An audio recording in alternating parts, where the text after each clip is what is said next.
What's up, Michigan fans? Welcome back to the Maize and Bluebeard podcast, where we talk all things Michigan football and basketball. MBB and the place to be. Go Blue. Welcome back to the channel. Remember, brand new channel here, less than a month.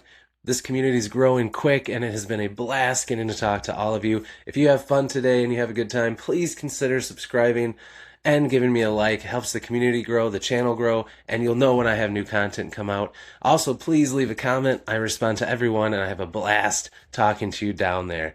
But we have a packed show today. We've got a lot to talk about. It's going to be the first part of my coaching staff series, where we're going to take a look at all of the coaches from Kyle Whittingham to Jason Beck to Jay Hill, all the position coaches, and even the assistants and analysts over the coming weeks and months.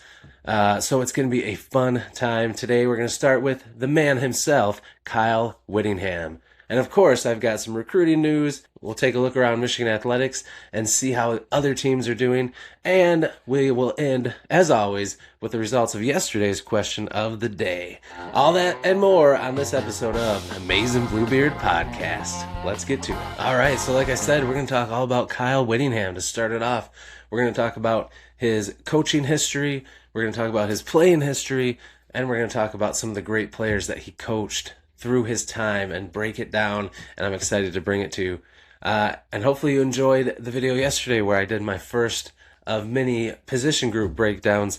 We'll kind of be rotating coaching staff series videos and position group videos, along with, of course, the usual recruiting news, question of the day results, look around Michigan athletics, and we'll be breaking it up with any big news that drops. I'll do a video where that will be the focus. But we'll do this for a while, and I'm excited to bring it to you. So without further ado, let's talk all about the new coach of the University of Michigan Wolverines football team, Kyle Whittingham. Kyle Whittingham was born on November 21st, 1959 in a sleepy little California town. Just kidding. Kyle Whittingham is BA, so the music and the vibe needs to be as well. We're not going to talk about where he was born or any of that stuff, but we are going to talk about his playing days. Kyle Whittingham was a linebacker for the Brigham Young University Cougars, the BYU Cougars. His father, Fred Whittingham, was a linebacker coach and later the defensive coordinator. In his senior season, Kyle Whittingham was the WAC Defensive Player of the Year and the MVP of the Holiday Bowl. He actually played in the Holiday Bowl in all 4 years at BYU, including the inaugural year when he was a running back. Over the next 3 Holiday Bowls, he racked up 27 tackles altogether, and in 2009, he was inducted into the Holiday Bowl Hall of Fame. Kyle Whittingham would go undrafted and sign an undrafted contract with the Denver Broncos and attend training camp, but he did not make the team. Then went on to play linebacker for the Denver Gold and the New Orleans Breakers of the USFL. He also played for the Calgary Stampeders of the CFL. And finally, in 1987, he got to suit up and play for the Los Angeles Rams replacement squad in 1987 when the regular players were on strike. He never did much professionally, never really was able to catch on, but that wasn't what his calling card was going to be. It was going to be in coaching. So Whittingham was a graduate assistant for BYU. He went there in 1985 and was a graduate assistant in 1985 and 86. And then, of course, in 87, he played for the Rams as on the replacement squad, but he was also named the defensive coordinator, his first coordinator job at the College of Eastern Utah. From there, he got the job in the next year as a special teams coordinator and coaching linebackers for Idaho State. The following year, he became the defensive coordinator. And then in 1994, he was hired at Utah to be the defensive line coach.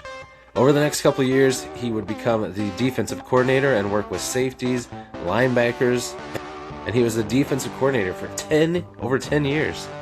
And then he was the defensive coordinator under Urban Meyer when Utah had a fantastic fantastic season, and Urban Meyer was hired away to Florida. Kyle Whittingham became the head coach. Urban Meyer and Kyle Whittingham acted as co-head coaches in the Fiesta Bowl, which Utah won. So in Whittingham's first year as head coach, there were some adjustments with some of the coaching staff leaving with Urban Meyer, some of the big name players moving on like Alex Smith to the NFL, and they had to break in a new quarterback, Brian Johnson, and get his staff figured out. They struggled early on, went 3-4, but then they finished strong, went 7-5, and made it to a bowl game, and they blew the doors off Georgia Tech in Kyle Whittingham's first bowl game, beating them 38-10, the Georgia Tech Yellow Jackets' worst bowl loss in school history. And then in 2006, they went 8-5, 5-3 in the conference, tied for third, and won the Armed Forces Bowl. 2007, they went 9-4, 5-3 in the conference, tied for third again, and won the Poinsettia Bowl. Then everything changed. In 2008, Kyle Whittingham and his Utah Utes went 13-0, 8-0 in the conference, won the Mountain West, and went to the Sugar Bowl, and they finished number 4 in the coaches poll and number 2 in the AP poll. What a year that was for them. The following year, they went 10-3, 6-2 in the Mountain West, finishing third, and they won the Poinsettia Bowl, finishing number 18. 2010, they went 10-3, 7-1 in the conference, finished second, and lost the first bowl game of Kyle Whittingham's coaching career, or his time as head coach. They had won 6 straight, 7 if you count where he was co-head coach with Urban Meyer. Besides the loss, they still finished in the top 25. Then they had kind of a little bit of a rough stretch. They moved to the Pac-12 conference. It took a couple years for them to adjust. They did okay their first year in 2011. They went 8-5, but had a 4-5 conference record, which was actually tied for third in their division. And they did win the Sun Bowl. But then they had a couple of rough years, 5-7 in 2012 and 2013. 3-6 conference record, 2-7. Finished in the bottom of their division, and it just didn't go well those years. In 2012, despite going 5-7, they did beat BYU. And then in 2013, they had a 4-2 start and were playing pretty well, but then went on a 5-game losing streak before ending the year on a high note, beating Colorado to go 5-7.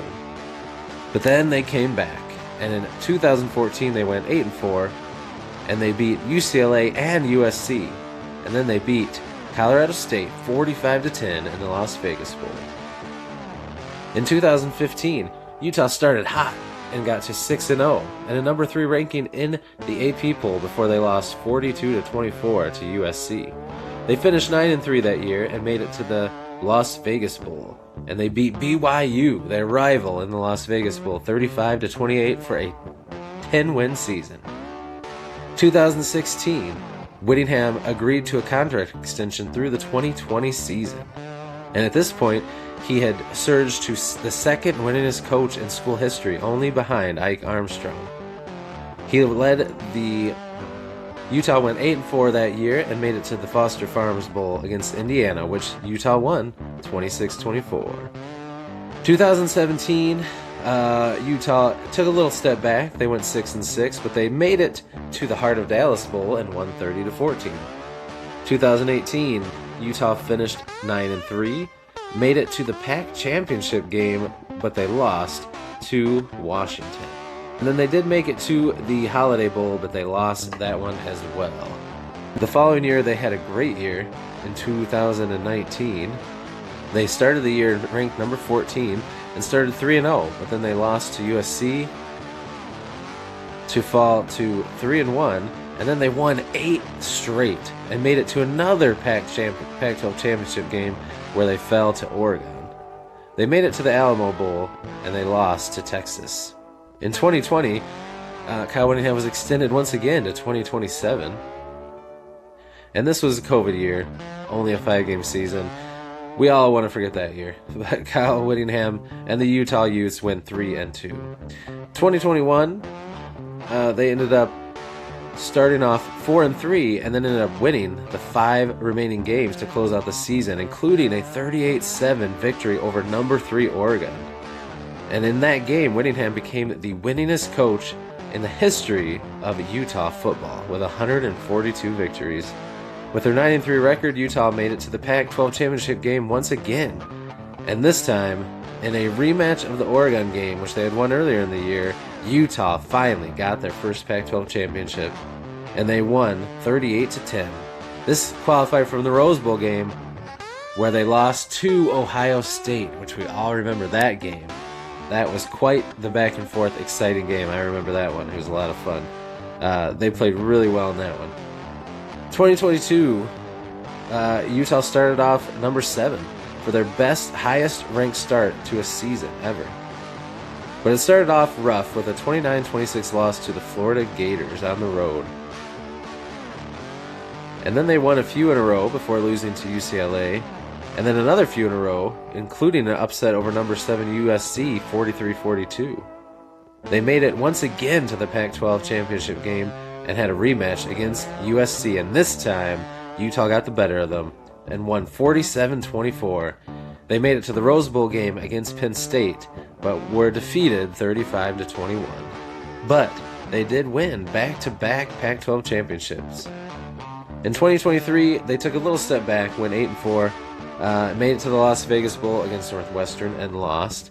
A lot of that had to do with a lot of the next 2 years had to do with QB play and injuries, specifically to Cam Rising. He could just not stay healthy. A lot of their big names just couldn't stay healthy. And in 2024, they started the season ranked 12, but just so many guys out, they ended up going 5-7. And that was the year that Kyle Whittingham talked about how it just didn't feel right to go out on that note. So he came back, he got Jason Beck, he got Devin Dampier as the quarterback, and they were rocking. They went 10-2, were ranked number 15 in both the college football playoff ranking and the AP poll. And on December 12th, Whittingham announced he was stepping down and Morgan Scalley would take over. And then, of course, he became the coach of our Michigan Wolverines. So let's take a look at some of his stats through all of that time. So his overall head coaching record, 177-88. And in bowl games, he was 11-6. He won 1 Mountain West championship in 2008, and he won 2 overall Pac-12 championships back-to-back in 2021 and 2022, and he won 4 Pac-12 South Division championships in 2015, 2018, 2019, and 2021. Some of the awards he won through the years. He was the AFCA Coach of the Year in 2008. He was also the Paul Bear Bryant Award winner in 2008. Mountain West Coach of the Year in 2008. He was the Bobby Dode Coach of the Year in 2019. And he was a 2-time Pac-12 Coach of the Year in 2019 and 2021. And he still holds the record for most wins as a coach at Utah with the 177 wins. So he coached 21 seasons as head coach, and he only had a losing record 3 times in 20 years. That is fantastic. He won 10 or more games 8 times, and he won 9 or more games 14 times out of the 20. So pretty consistently solid years. You talk about 9, 10 wins or more, and he did that 14 out of 21 seasons. That's pretty dang good, and he only had 3 losing seasons. Pretty exciting stuff. We're getting a baller at head coach. So I think what I take away from all that deep diving in, we'll talk about some of the great players that he coached in a minute. And I think what you can look at, first of all, is just, this is a gritty guy. I mean, even as a player, he played running back, fullback, linebacker. He played tough. He played hard. And he was recognized in the WAC conference when he played, and as the Holiday Bowl MVP, and eventually in the Holiday Bowl Hall of Fame. Pretty awesome. And then he didn't give up on his dream. He didn't get drafted. He didn't go to the NFL, but he went and played in the USFL. And then we had a shot to go play for an NFL team as a replacement player. He was already a graduate assistant, and he said, "Why the heck not? Go for it." And he did, and that's awesome. It's a guy that's not going to give up on his dream. And guess what his dream is right now? To win a national championship.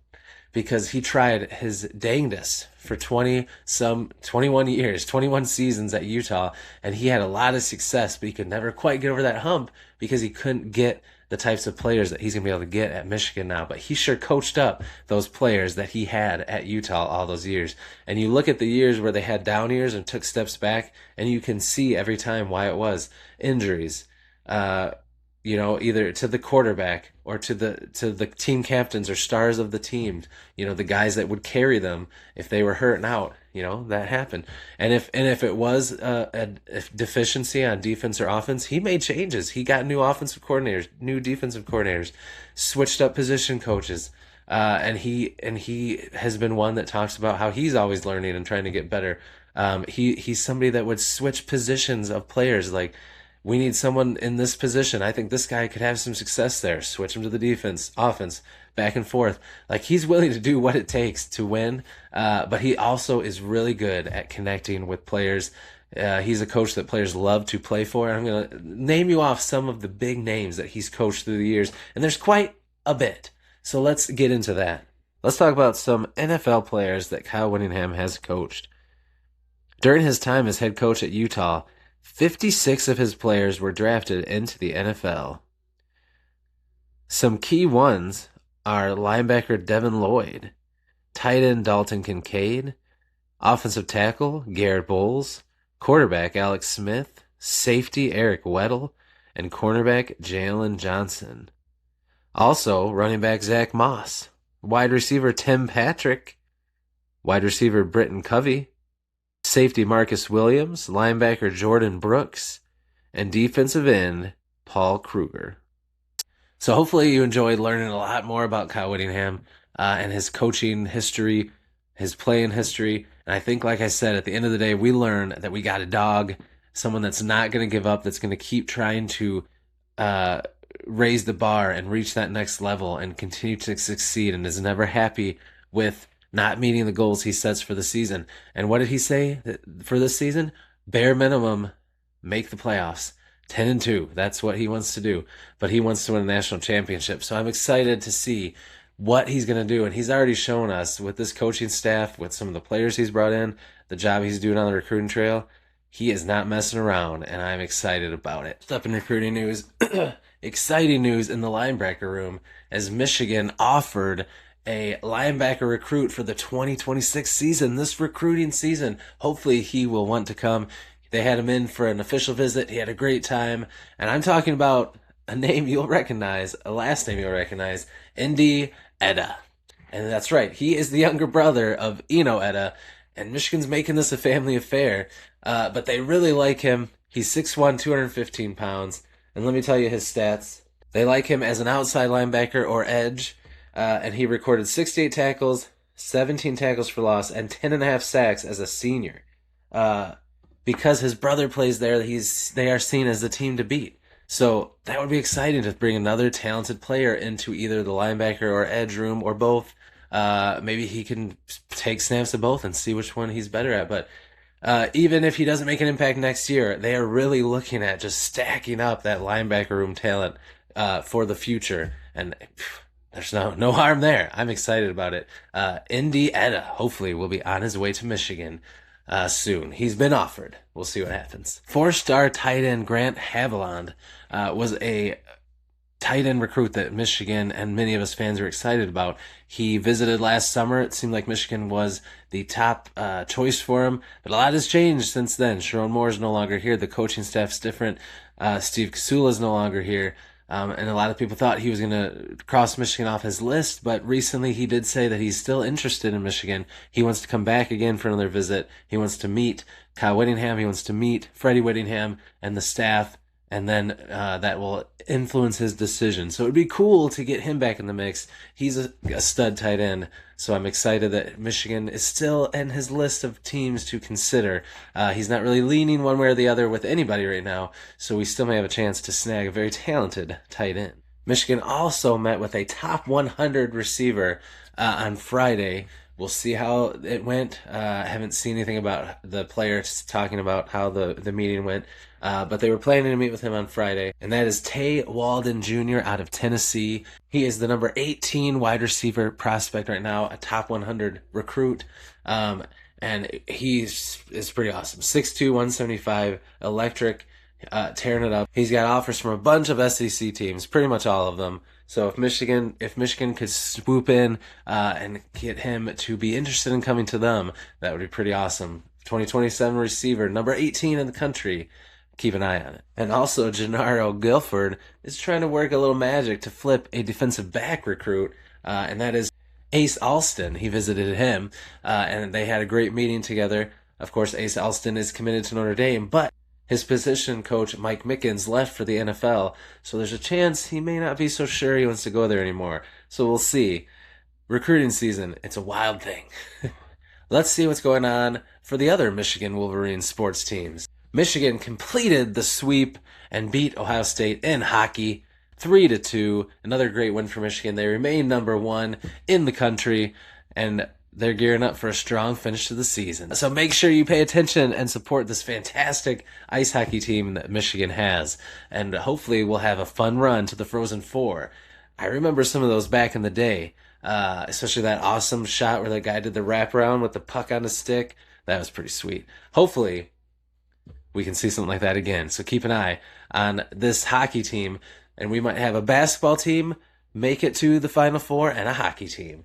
Fun stuff. Now it's time for the results to the question of the day. I ask a question of the day every day for you Michigan fans. So if you didn't answer the one from today, make sure you go to my community tab and answer today's question, and you'll find out the answer and the results tomorrow. So yesterday I asked, which backup quarterback for Michigan is going to surprise the most throughout practice that we'll hear about and that we'll see with our own eyes at the spring game?